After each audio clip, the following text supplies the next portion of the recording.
The cafe window fogged slowly as rain tapped against the glass.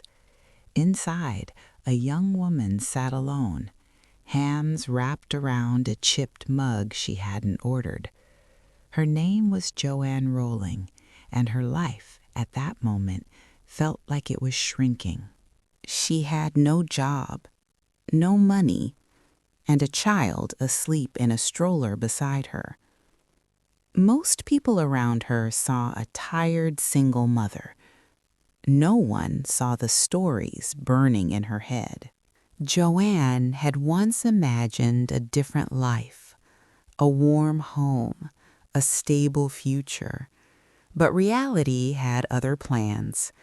After a failed marriage and the death of her mother, she found herself back in the UK, broke, grieving, and quietly fighting depression.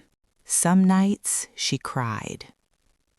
Some mornings she couldn't get out of bed. But there was one thing she could still do. Write.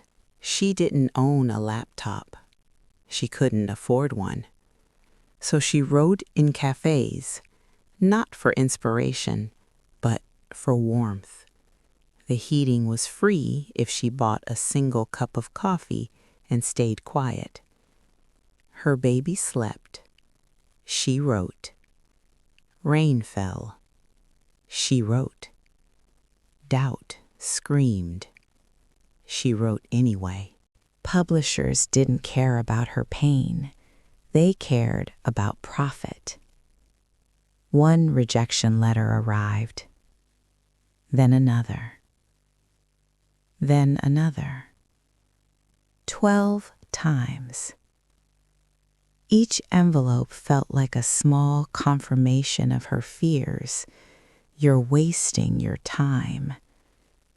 But something inside her refused to die.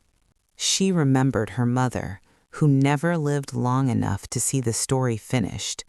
That memory hurt, but it also gave the story weight. Loss became love. Fear became courage. The story wasn't just fantasy anymore.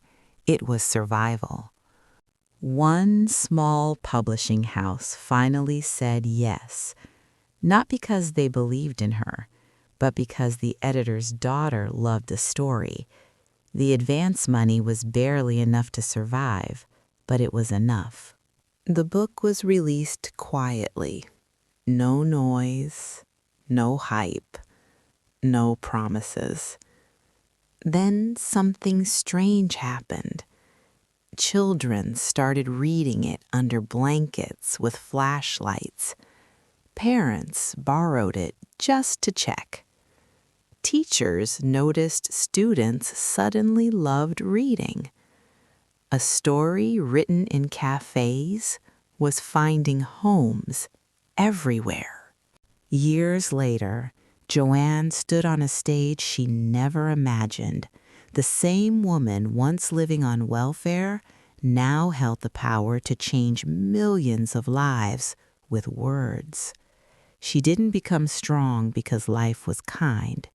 She became strong because she kept going when it wasn't. If you're reading this while tired, if you feel behind, if your dream feels foolish, remember this. The world almost lost Harry Potter because one woman could have quit. She didn't, and neither should you.